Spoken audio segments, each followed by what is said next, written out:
and I hope we can continue.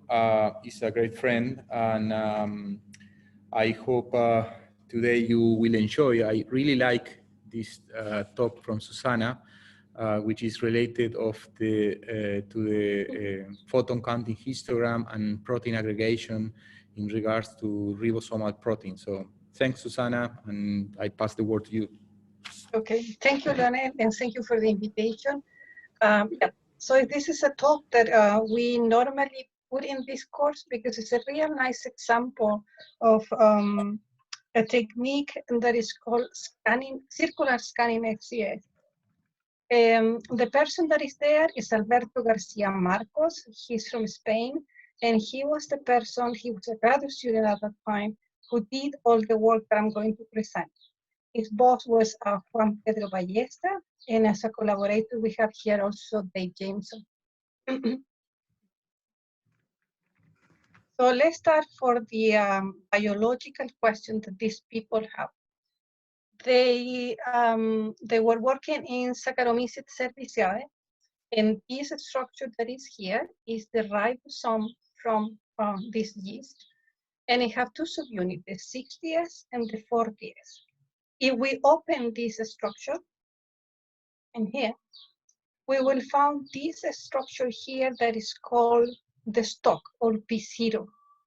And to P0, there are 4 proteins, acidic proteins that will bound when the ribosome is active. And they are called 1 alpha, 2 alpha, 1 beta, and 2 beta. So just to simplify this structure, we make it like this. So we will have a P0 and the 4 acidic protein bound. So the question this group has was, is the organization of these 4 proteins homogeneous in all the ribosomes, meaning all the ribosomes have the 4 proteins, or is it heterogeneous, meaning any 4 possibilities essentially with the different combination of proteins. Why that was important for them? Because you can imagine a population with ribosome with different acidic protein. And then if every of these ribosomes will translate different RNAs, they will create a pool according to the equilibrium between the different ribosomes. So that is a pretty nice way to regulate the pool of protein in the yeast. So the molecular biology approach they took was pretty insane. They did several combinations of mutant single and double labeled EGFPs, single and double labeled yeast. In some of them, they just label with EGFP the P0, that is 1 per ribosome. In other ones, they label the P0 and one of the acidic protein, they knock out the native one. So all the possible combination with the 4. And then some other ones, they didn't label the P0 and just the acidic protein was labeled, etc., etc. All the possible combination. So they arrived to the LFP with 25 yeast to work with. And the control, so 26. So the first question we want to ask, and this is the talk about, this is the application, I'm not going to talk about the other one, was to first resolve the main technical problem. Can we distinguish in vivo ribosome labels with 1 GFP and ribosome label with 2 GFP? So at that time we choose the experimental approach was to use circular scanning FCS, which is pretty nice technique for small things, also when they're mobile and when they're slow. So in the analysis will be molecular brightness and PCH analysis in the alive cells, in the alive yeast. If we could do that, we were looking for having a brightness of 1 in those ribosomes that have 1 GFP and a brightness of 2 in those ribosomes that have 2 GFP. I will explain a little bit the circular scanning FCS because I think Enrico didn't explain this in the morning, but the scheme is very nice. Enrico explained that in point FCS, you have a point express function, an illumination volume, where you have inside molecules, and molecules can go inside or outside, and then you will see the fluctuation of the intensity later you can analyze. Now, this is when you keep the laser fixed in a point, but you can also move the laser with the scanning mirror. And the simple shape to move the scanning mirror is in a circle. So let's suppose that we move in an orbit and it takes 1 millisecond to go from the origin, and come back to the point. And then let's also suppose that we take 6 points around this orbit. So we stop 6 times and we take FCS data. And then we go another, let's organize this point by location, right? So it will be separated by 0.17 milliseconds.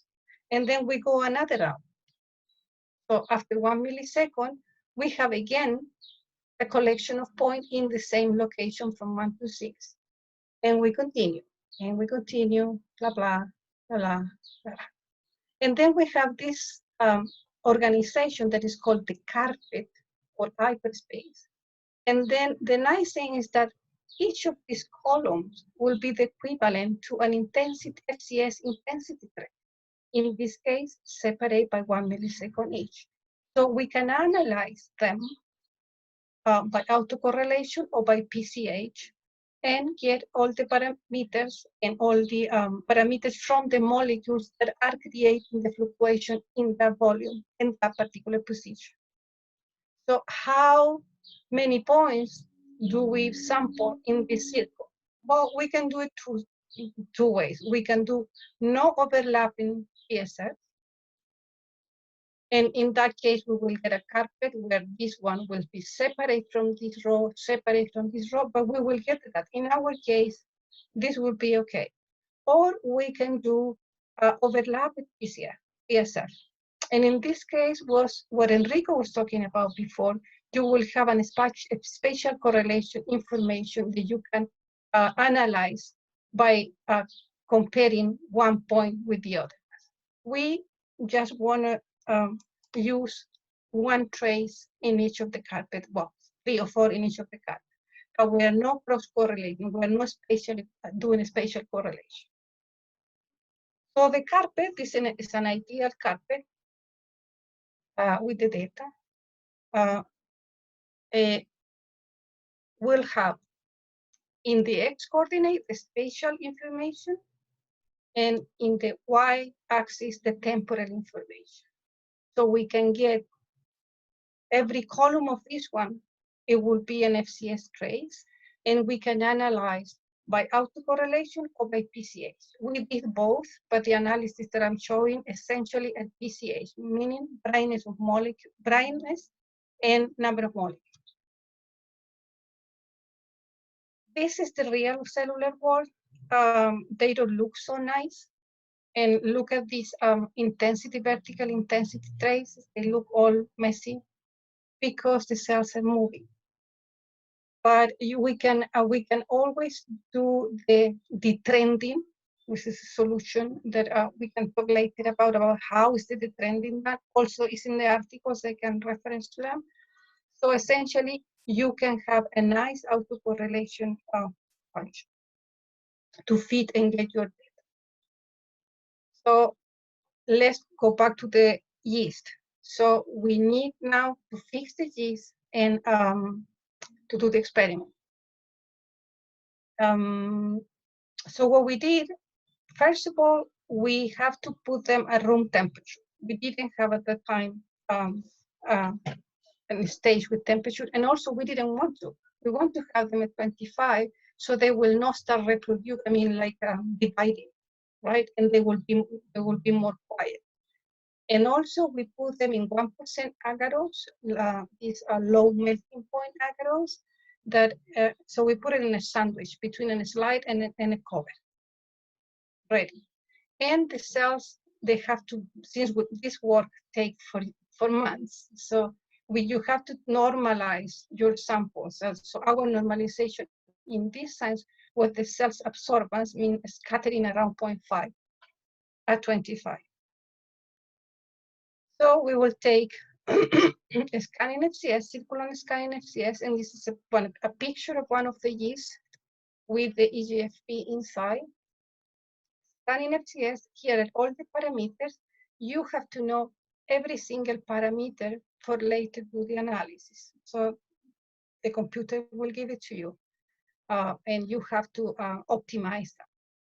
So after that, we will construct the carpet, and then we will determine the brightness of the molecules and represent it in a data box chart like the one I'm presenting there, like population chart. Let's see what we have here. Here are the results. So this is the normalized brightness, and here are the two controls. I have to say that this work with scanning FCS and all the FCS in general, it requires probably more controls than experiments. But at the end, the data are pretty robust because of those controls. So here are the controls. We are going to work for months taking data for this type of experiment. So we need a way to normalize the data so we can compare them in time. So what we did every day, we will take one control of EGFP, so a yeast with EGFP alone expressed inside. That should always be the brightness of 1. So we will take it every day. And we will always take P0 label yeast that will also have a brightness of 1. So then all the samples taken that day will be comparable to these two controls, and then assign the brightness of 1 of that day, and then we can compare with the following day. I hope you understand that what I said. So here they are. Now we're comparing data from different days. So we have EGFP will have a brightness of 1. Yeast containing just a P0 labeled with EGFP will have a brightness of 1. So then what happened with the other two? In this case, the 2-alpha was knocked out, and it was a GFP 2-alpha expressed. And as expected, and this one we were happy at that point too, they have a brightness of 1. When we remove the 1 beta and we add a label EGFP 1 beta, we have a brightness of 2. I have to be precise, right? Plus minus. And then what happened when we add 2?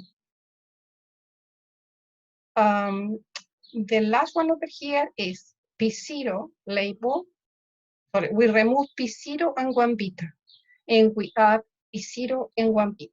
And what we get, beautiful 2, around 2. And we remove P0 and 2-alpha, and we add P0 and 2-alpha, and we also get double. Now, there were some interesting cases too. For example, these two, that we remove 1-alpha and 1 beta, and we just add 1 beta labeled EGFP, and we got a brightness of 1, meaning that there is some specificity for 1 beta. 1 beta will probably just go in a specific site for 1 beta, but not in the one that it was occupied by 1-alpha. And in the case when we remove 2-alpha and 1 beta, and we add 2-alpha label, it occupied both. So it went up.